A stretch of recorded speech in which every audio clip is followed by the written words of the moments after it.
bonsoir, Aïd al-Mubarak, bonne fête du Grand Bayram, bonne fête de sacrifice en cette première journée. Et donc on vous souhaite une excellente fête, une excellente célébration. Et les fêtes ont toujours leur raison d'être au niveau religieux, mais aussi il y a un bon côté social, un côté social qui donne beaucoup de joie à la famille, aux voisins et aux amis. Donc tout d'abord, commençons par quelques préceptes religieux, à savoir le pèlerinage, évidemment, le pèlerinage à la Mecque, que ce soit les préceptes à partir de plusieurs perspectives, l'origine, la signification, tout ce qui a trait au pèlerinage. Donc, suivons de près ces préceptes dans ce compte rendu.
Le pèlerinage de la Mecque en Arabie Saoudite, à 60 km de la mer Rouge, est une obligation pour tout musulman au moins une fois dans sa vie, à condition qu'il soit en bonne santé et qu'il ait les moyens de le faire. Selon le Coran, il a été institué par Dieu et c'est le 5e pilier de l'islam. Le prophète Mohammed, que la paix et le salut d'Allah soient sur lui, a fait son dernier pèlerinage quelque temps avant sa mort en 632. Le pèlerinage débute et se termine à la grande mosquée de la Mecque. Là, les pèlerins tournent 7 fois autour de la Kaaba et boivent de l'eau sacrée de la source Zamzam. Puis, ils se rendent dans les autres lieux saints. Les pèlerins marchent d'abord jusqu'à la ville de Mina, où ils passent la nuit, puis se rendent en bus ou à pied au mont Arafat, qui s'élève à 70 mètres d'altitude. C'est une colline granitique située à l'est de la ville sainte de la Mecque, d'où le prophète Mohammed, paix et salut d'Allah sur lui, a donné son dernier prêche il y a plus de 14 siècles. Les pèlerins passent tout le reste de la journée à prier et à implorer longuement le pardon de Dieu sur le mont Arafat, symbole de l'attente du jour du jugement dernier. Au coucher du soleil, les fidèles commencent à affluer vers la vallée de Muzdalifa, à quelques kilomètres de là, pour y passer la nuit. Le 10 du mois de Dhul Hijjah, avant le lever du soleil, ils se mettent en route pour Mina pour la fête du sacrifice. Chaque pèlerin arrivant à Mina lapide la plus grande stèle à l'aide de 7 cailloux. C'est aussi le jour du sacrifice, en souvenir du sacrifice de l'agneau qu'Abraham a immolé à la place de son fils Ismaël. Les 11, 12 et 13 du mois de Dhul Hijjah, séjour à Mina. Lapidation chaque après-midi de 3 stèles représentant Satan. Il faut quitter Mina avant le coucher du soleil. Les pèlerins se rendent de Mina à la Mecque où se termine le pèlerinage par le tawaf ifada, obligatoire. Quand le pèlerin a terminé ses préparatifs de départ, il doit prendre congé de la Kaaba. Il effectue ainsi un dernier tawaf d'adieu. اللهم لبيك لبيك لا شريك لك لبيك إن الحمد والنعمة لك والملك لا شريك لك لبيك اللهم لبيك لبيك لا شريك لك لبيك إن الحمد والنعمة لك والملك لا شريك له لبيك اللهم لبيك لبيك لا شريك لك لبيك لبيك Pour mieux nous expliquer ces préceptes religieux, pour mieux nous expliquer les versets coraniques qui ont imposé ou qui ont demandé aux fidèles d'appliquer ces préceptes religieux, nous avons le plaisir d'avoir avec nous aujourd'hui Dr Ismail Hamid, chercheur de l'histoire islamique ou chercheur dans le domaine de l'histoire islamique. Dr Ismail Hamid, bonsoir et bienvenue. Bonsoir à vous, merci. Bonne fête. Et à vous aussi, merci. Donc, juste avant la fête, il y a l'Wafa, Oui. et c'est là où les pèlerins vont sur le mont Arafat. Oui. Et en échange, ceux qui sont chez eux Oui. doivent faire le jeûne. Et puis, il y a quand même il y a 8 jours de jeûne avant ou 9 jours de Oui. jeûne avant. C'est vrai que c'est une sunna, comme on le dit, c'est pas une obligation comme Oui. le mois de Ramadan, mais on aimerait en savoir plus. Tout d'abord, les préceptes religieux, mieux les comprendre. Bien sûr, par rapport à la fête, j'aimerais beaucoup de féliciter tout le monde, tous les musulmans dans tout le pays du monde. C'est grâce à cette occasion très spéciale pour tous les musulmans. Bien sûr, on connaît qu'en islam, on a deux fêtes principalement qui sont reconnues en islam. Première fête, c'est la fête, bien sûr, qui arrive à la suite de Ramadan directement. Et juste 2 mois et 10 jours après, donc il y a la deuxième fête qui arrive encore en même temps avec le pèlerinage. Donc les deux fêtes en islam viennent avec des grands piliers de l'islam. Soit le jour de Ramadan pour la petite fête, et puis c'est avec le pèlerinage pour la fête où on est aujourd'hui. Donc les jours de fête, ou le jour de fête là, c'est le 10e jour de Dhul Hijjah. Et c'est considéré en islam comme le meilleur jour et les jours les plus favorisés en islam. Vous connaissez que alors Dieu il a favorisé quelques jours les uns des autres. Donc le meilleur jour, comme on connaît par rapport à la semaine, c'est le vendredi. Ces jours-là, c'est le vendredi, ok? C'est grâce à beaucoup de choses. Mais encore, il y a aussi la meilleure nuit. C'est la nuit élue. C'est bien sûr, c'est Laylatul Qadr, ok? Encore, il y a les 10 nuits et les 10 jours. La différence là. Les 10 nuits, on parle des 10 nuits de Ramadan. Les derniers 10 nuits de Ramadan qui sont considérées les meilleures nuits. Mais par rapport aux jours, les meilleurs 10 jours, donc c'est les jours où on est actuellement. Donc ils sont les plus favorisés, c'est grâce à Yawm Arafat. Encore, ça c'est en général, c'est Khayr Yawm Talat ala Shams. C'est les gens qui montent, ou les pèlerins qui montent sur le mont Arafat. Et juste historiquement pour savoir. Pourquoi on l'appelle Arafat? Arafat, c'est grâce à la reconnaissance de Adam et Ève, Adam et Hawa, donc elles se reconnaissent sur le mont Arafat, Ta'arafa. Parce que quand ils sont descendus du ciel, alors ils étaient très loin les uns des autres. Adam, il était en Inde, Hawa, c'était à Jadda, très distance, elle reste 100 ans sans reconnaître, chacun cherche l'autre. Et puis Dieu, alors, il a donné à Adam pour s'approcher de Ève, donc il s'approche petit à petit, jusqu'à tout près de Muzdalifa, il s'approche. Muzdalifa, après ils montent les deux ensemble sur le mont Arafat, ils se reconnaissent là-bas, donc jusqu'à maintenant on l'appelle Arafat, c'est grâce à ça. Et les jours, là, ils sont des jours qui sont très importants par rapport aussi le jeûne de Yawm Arafat, ça c'est très important en islam, et même aussi la tradition qui nous parle que le pèlerinage c'est Arafat, c'est-à-dire la valeur de monter sur le jour Arafat. La fête de sacrifice, historiquement, bien sûr, on a beaucoup de choses qu'on peut dire, en même temps de savoir historiquement l'évolution. Au début, il faut dire que le sacrifice, c'était une perception, une rite qui existe dans les autres civilisations et qui existe aussi dans les autres religions. Bien sûr, le judaïsme, comme la première religion céleste, c'est la première religion qui nous parle de sacrifice. Et même presque l'histoire de sacrifice de Abraham et son fils, c'est mentionné dans le livre de la Genèse. Mais juste la différence par rapport, c'est qui était le sacrifice. La Genèse nous parle de Isaac, c'est lui qui était le sacrifice, le victime de ça. Mais en islam, c'est Ismaël. Okay? C'est la différence, mais presque la même chose. Historiquement aussi, si on parle de Abraham, c'est lui qui est beaucoup mentionné dans les livres célestes par rapport à la fête de sacrifice, et aussi Abraham comme le grand-père de prophètes et tout ça, et c'est lui aussi le père et tous les descendants d'Abraham, ceux qui appartiennent bien sûr pour les deux grands bras.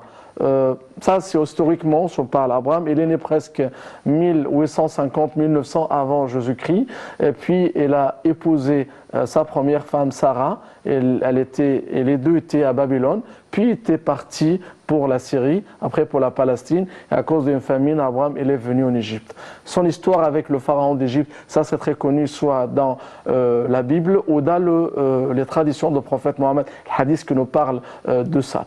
De toute façon, le pharaon d'Égypte a donné à Abraham une jeune fille égyptienne qui s'appelle Hagar. Sarah elle a proposé à Abraham d'épouser la jeune fille égyptienne parce que Sarah arrive jusqu'à 80 ans, elle ne donne pas à Abraham un enfant. Et puis il a épousé Hagar et puis elle lui donne son fils aîné qui s'appelle Ismaël. Et c'était bien sûr, c'est une grâce pour les Égyptiens. Donc Hagar l'égyptienne, elle est la mère d'Ismaël. Et Ismaël, elle est considéré comme le grand-père des Arabes. Donc, et pour ça, le prophète Mohammed, dans la tradition le hadith qui est très connue là, سَتَفْتَحُونَ أَرْضَ مِصْرَ فَاسْتَوْصُوا بِأَهْلِهَا خَيْرًا فَإِنَّ لَهُمْ ذِمَّةً وَرَحْمَةً. Donc, c'est Rahim, c'est ça par rapport au mariage d'Abraham, au Sayyidina Ibrahim, de Hagar l'égyptienne. 14 ans après la naissance d'Ismaël, Sarah, elle est devenue stérile quand elle avait 94 ans. Donc, elle a donné son deuxième fils, Isaac. Et puis, tout ce qui se passe, la jalousie, donc Sarah a dit à Abraham, alors prends Hagar et son fils très loin de moi. Puis, ça commence son voyage pour aller à la Mecque. Donc, ça commence l'histoire là-bas. Donc, Ibrahim, il a laissé son fils et sa femme ensemble dans une vallée aride, tout près de Kaaba. Et bien sûr, elle les a laissés. Puis quand l'eau, comme on connaît l'histoire, l'eau est presque finie, Hagar monte sur la montagne, Safa, al-Marwa, elle cherche, et ça c'est la même chose que les pèlerins qui font exactement la même chose, de tourner d'une montagne et de l'autre à la recherche de l'eau. Et quand elle est revenue, il n'y a pas de l'eau, et le fils criait beaucoup, et puis c'était l'apparition de la source de Zamzam. Donc encore, ça rattache de cette histoire-là. Donc, elle tournait aussi autour de la Kaaba, ça c'est pour chercher de l'eau. Et aussi c'est la même chose que les pèlerins qui font jusqu'à maintenant, c'est à l'imitation de la tradition comme ça. Et dans une visite quand Abraham, il se déplace de Palestine, où il y a sa première femme Sarah avec Isaac, il arrive aussi pour voir sa deuxième femme Hagar et son fils Ismaël. Donc puis c'est comme le Coran qui nous parle que Abraham avait un rêve, et le rêve de Dieu, c'est une révélation pour le prophète, elle lui dit pour sacrifier son fils et tout ce qu'on connaît. Ça, c'est historiquement un aperçu très important de savoir comment arriver ça. Effectivement, car dans d'autres cultures et dans les livres traduits, on fait signe justement où on évoque cette fête sous le nom de la fête du mouton. Oui. Comme si le mouton était l'objectif de la fête. Ouais. Donc c'était bien vraiment de donner cet aperçu historique. Non, bien sûr, le mouton, parce que c'était un capche. Le capche là, quand Abraham il était presque à faire le sacrifice, bien sûr. Hein? Oui.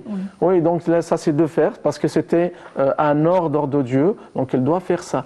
Dieu le voulait savoir, à ce qu'Abraham, après longtemps d'avoir un enfant, et puis il va égorger son fils, elle va faire son fils comme un sacrifice est-ce qu'il va faire ça? Ça, c'est juste Dieu voulait savoir la réaction d'Abraham.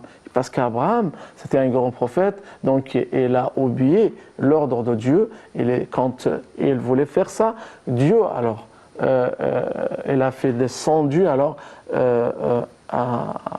comment on dit là, à un grand mouton, on emporte donc du ciel, comme ça. Mais pas la fête de mouton, c'est pour juste expliquer ou décrire toute la fête avec sa valeur, avec beaucoup de choses. Juste une fête de mouton, non, ça c'est pas, vraiment, ça c'est pas une bonne idée, et c'est pas une idée qui est acceptable en islam, bien sûr. Oui.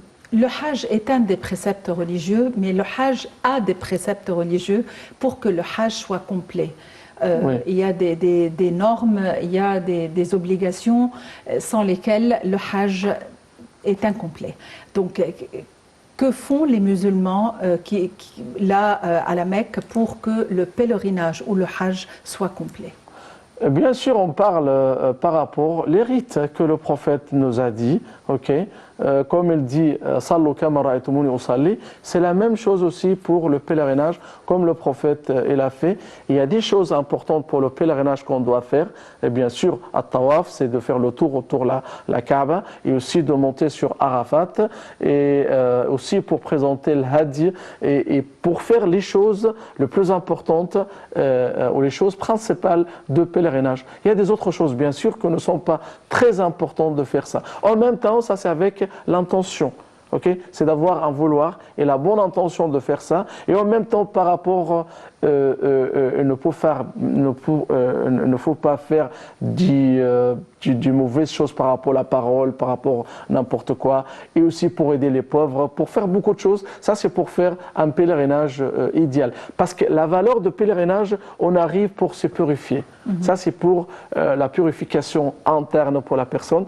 La personne elle a abandonné toute sa vie, tout son argent, la famille, les enfants, pour aller juste pour le Dieu. Donc pour faire un pèlerinage pur, ça c'est très important d'avoir la bonne intention alors de faire ça, et aussi de suivre la sunna du prophète Mohammed pour le pèlerinage. Très bien, nous avons encore beaucoup à savoir, mais avant il faut dire que les Égyptiens célèbrent, pas seulement les Égyptiens, tous les musulmans, mais en Égypte nous avons notre façon de voir les choses, et nous avons nos célébrations, nous avons notre manière de concevoir la fête au niveau social, mais au niveau religieux, évidemment les préceptes sont les mêmes. Donc du 11 au 15, ou officiellement jusqu'à mercredi, mais les gens continuent de fêter quand même une journée de plus.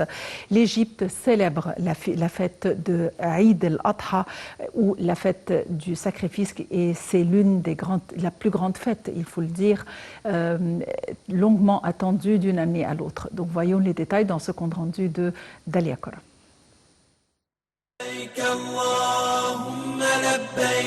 لبيك لا شريك لك لبيك إن الحمد والنعمة لك والملك لا شريك لك لبيك اللهم لبيك لبيك لا شريك لك لبيك إن الحمد والنعمة لك والملك لا شريك له لبيك اللهم لبيك. Les musulmans du monde entier célèbrent à partir de lundi 12 août 2019 Eid al-Kabir, littéralement la grande fête, également appelée Eid al-Adha ou la fête du sacrifice, qui correspond aussi à la fin du pèlerinage à la Mecque, le Hajj. L'Eid al-Adha est célébré à partir du 10e jour du mois lunaire de Zul Hijjah et dure 4 jours. La date est décalée de 11 jours environ chaque année, car le calendrier de l'Hégire ne comporte que 354 ou 355 jours. Cette fête, aussi importante que le Noël chrétien ou Hanouka pour les Juifs, est à distinguer de l'Eid al-Fitr, ou la fête de la rupture du jeûne qui marque la fin du mois de Ramadan. Eid al-Adha, ou la fête du sacrifice, célèbre un épisode relaté à la fois dans le Coran et dans le... Eid al-Adha célèbre un épisode relaté dans le Coran. Selon le texte musulman, Dieu demanda à Abraham de sacrifier son fils Ismaël pour éprouver sa foi. Alors que l'homme s'apprêtait à immoler l'enfant avec un couteau, l'ange Gabriel arrêta son geste et remplaça l'enfant par un bélier. Cet événement est désormais commémoré par les musulmans sous la forme d'un sacrifice animal. Les fidèles, habillés de leurs plus beaux vêtements, se rassemblent tôt le matin dans des lieux de prière. À l'issue de l'office, ceux qui en ont des moyens égorgent ou font abattre par un sacrificateur une bête, soit un mouton, une vache ou une chèvre, dont la viande sera partagée en trois. Un tiers pour la famille, un tiers pour les amis et voisins, et le dernier pour les pauvres.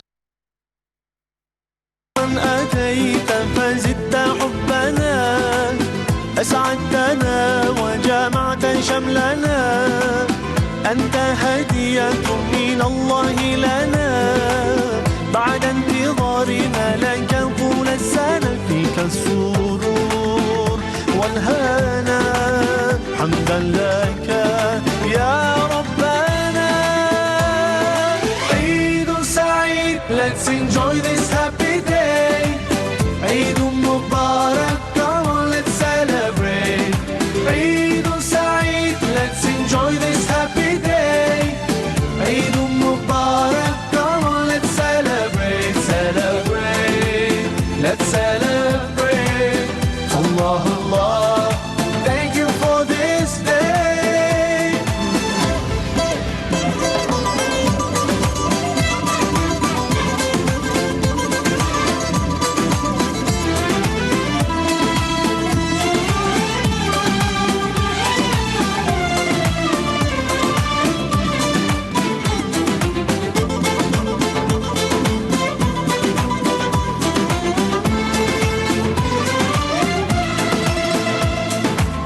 Feeling so good, smiles and greetings everywhere. Eid Mubarak to everyone out there. Whole families together and celebrate. Today's the day, so come on, no time to waste. Sometimes the world takes us so far, though miles apart. Today you're in my heart. Eid Saeed, let's enjoy this happy day. Eid Mubarak, come on, let's celebrate. Eid Saeed, let's enjoy this happy day. Eid Mubarak, come on, let's celebrate, celebrate, let's celebrate. Allah, Allah, thank you for this day.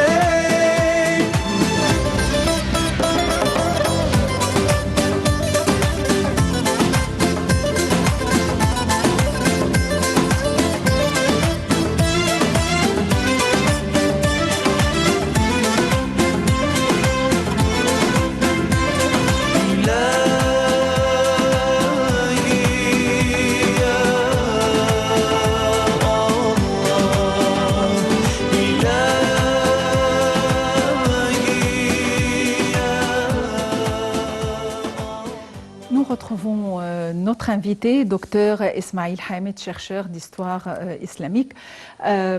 Après l'abattage, tellement il y a de la viande, qu'est-ce qu'on fait avec la viande?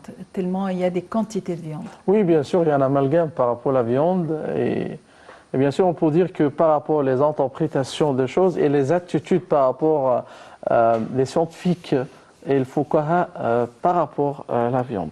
Parce que aussi, la viande ou le sacrifice, ce n'était pas juste de faire un sacrifice, mais ça c'est pour aider les pauvres.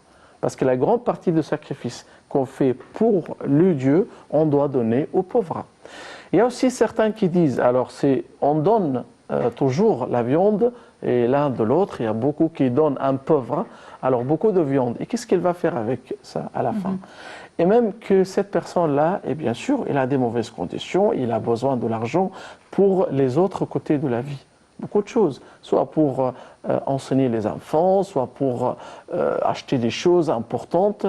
Donc, dans ce cas-là, je suis d'accord avec certains, ceux qui imaginent que si on donne les pauvres l'argent au lieu de faire un sacrifice, pourquoi pas? La religion, ça c'est très large par rapport à la flexibilité de la religion. Ceux qui disent, ceux qui restent très stables par rapport à une idée, alors, et en même temps avec le changement, soit de temps, le changement de l'environnement. Donc on parle de la péninsule arabique, où il y avait bien sûr la naissance du prophète Mohammed, sa vie et tout ça là-bas. Donc par rapport aussi les besoins de la vie actuellement, bien sûr il y a un grand changement. On doit bien considérer tout ça. Donc s'il y a certains, ça c'est mon imagination de ça, s'il y a certains qui veulent, au lieu de faire un sacrifice, on peut faire un petit sacrifice. À la façon, c'est de faire un petit chèvre, mais le reste, si on achète un mouton par exemple, on fait un petit chèvre qui coûte moins d'argent, et puis on donne ça c'est de faire la tradition du prophète Mohammed. Le reste de l'argent, on peut donner aux pauvres.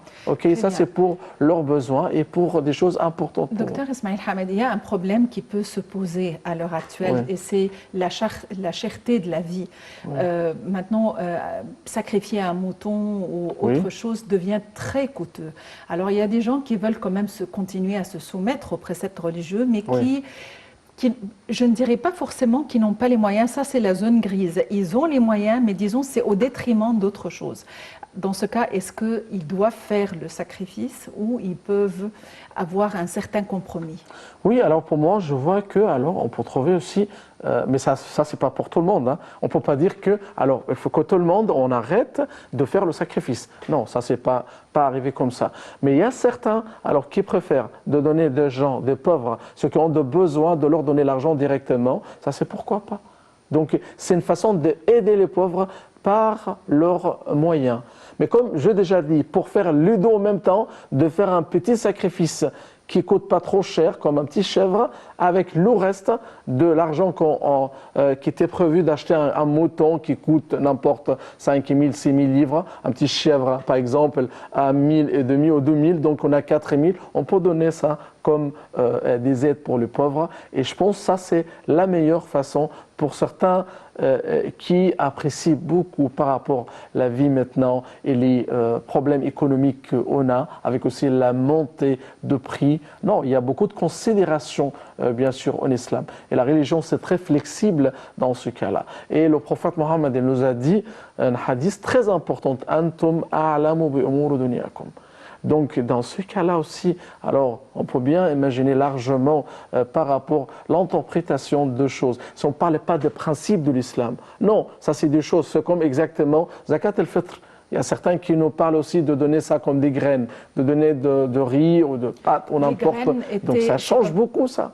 Il donnait les graines il y a 1400 ans, à l'époque du prophète, quand il n'y avait pas vraiment la monnaie et quand il y avait l'échange. Mais oui, en même temps, par rapport à l'environnement, là-bas dans le désert, si on donne les gens de riz, si on leur donne les graines et tout ça, ils les utilisent de façon, mais maintenant, la vie s'est beaucoup changée. Donc, il faut regarder les affaires par une façon plus profondément. Ça, c'est pour aider les pauvres. Les pauvres, ils ont besoin maintenant d'aider les gens par une façon plus pratique. Avec des considérations, des conditions très dures que les gens qui restent maintenant. Donc, à votre avis, dans quelle mesure on a quand même un degré de flexibilité, pas seulement par rapport au Hajj, mais par rapport à tous les préceptes religieux?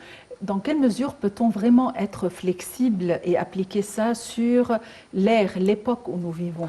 Moi, je trouve l'islam une religion très flexible. Très flexible.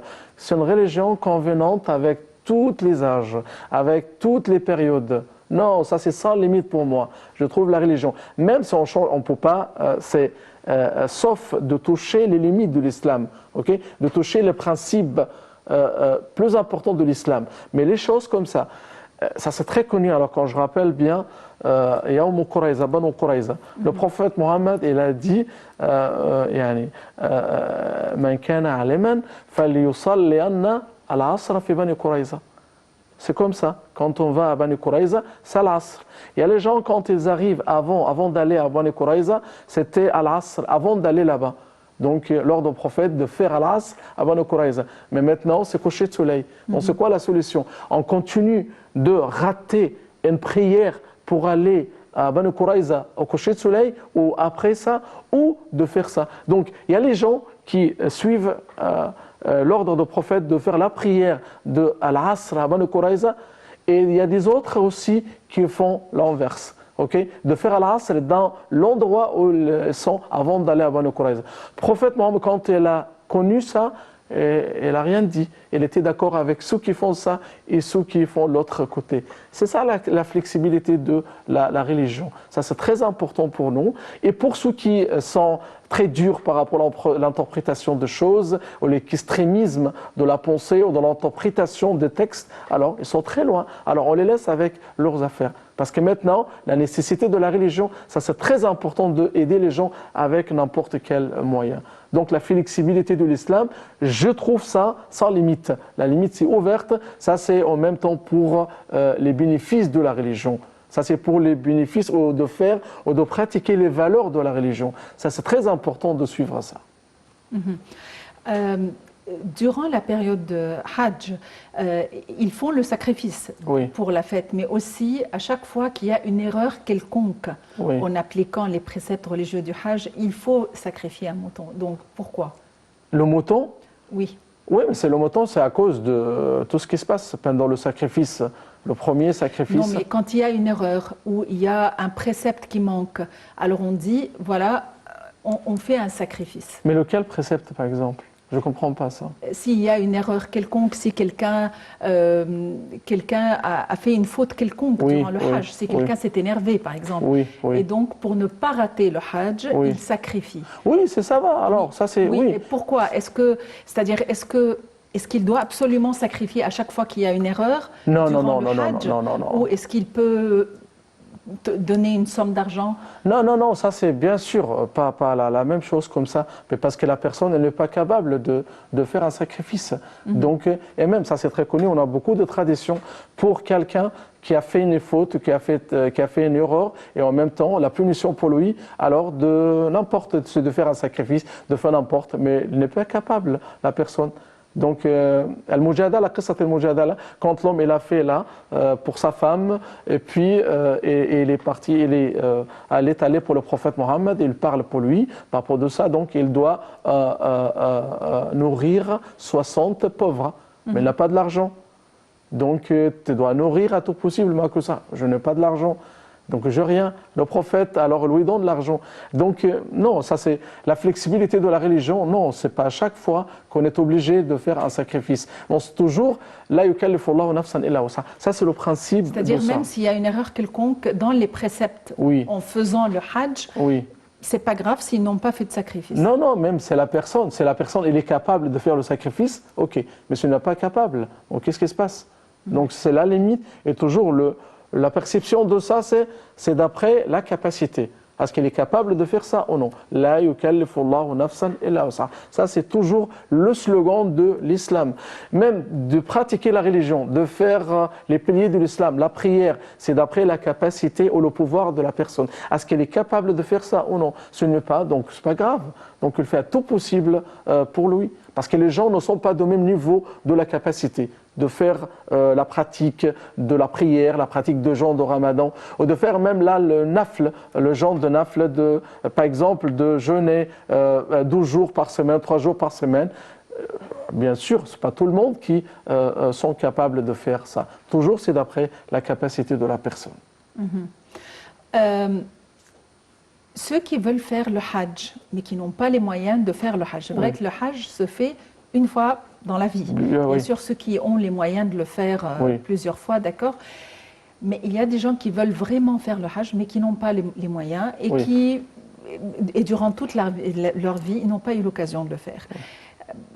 Il y a des gens qui se sentent quand même coupables. Donc, quelle est la situation de ces gens-là, religieusement parlant? Non, mais c'est les man istata'a ilayhi sabila. C'est ça aussi le principe, parce que maintenant, ça coûte beaucoup d'argent. Justement, parce que là je vais vous arrêter. À l'heure actuelle, c'est devenu un business. Ce n'est plus le Hajj, mais là, il y a des compagnies vraiment touristiques qui s'en servent pour faire un business et les prix sont exorbitants. Bien sûr. Donc, c'est pour vraiment compliquer la vie des gens. Alors, dans ce cas, qu'en est-il pour les gens? Oui, alors, elle n'a pas de l'argent, donc qu'est-ce qu'elle peut faire? Donc, même si elle peut travailler pour des années, elle ne peut pas avoir de l'argent comme ça, et en même temps avec les nécessités de la vie. Donc, le principe de ça, est-ce qu'elle a aussi de la capacité, man istata'a ilayhi sabil. C'est ça le principe. Et toujours là, c'est un appel pour les riches aussi, ceux qui font le pèlerinage plusieurs fois. S'il vous plaît, ça suffit de faire ça une seule fois. Les autres fois que vous voulez faire aussi le pèlerinage, on donne l'argent pour les pauvres, pour aider les gens, ceux qui ont besoin de ça, pour faire aussi, pour donner pour ceux qui veulent faire le pèlerinage. Ça, c'est plus utile et ça, c'est plus important pour vous. Parce qu'ils ont déjà fait le pèlerinage. Ça sert quoi de faire une deuxième, troisième, quatrième fois?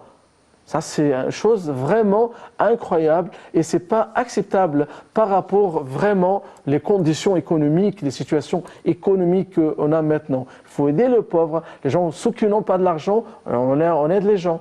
Ceux qui veulent aller pour faire le pèlerinage et ceux qui n'ont pas les moyens pour marier, il faut aider les jeunes comme ça pour le mariage et tout ça. Ça, c'est plus important en islam. Et vraiment, il y a beaucoup de mauvaises habitudes qu'on peut trouver maintenant. Ça, c'est par rapport à l'exagération de faire le pèlerinage comme ça. C'est vraiment, c'est pas acceptable par rapport à tout ce qui se passe maintenant.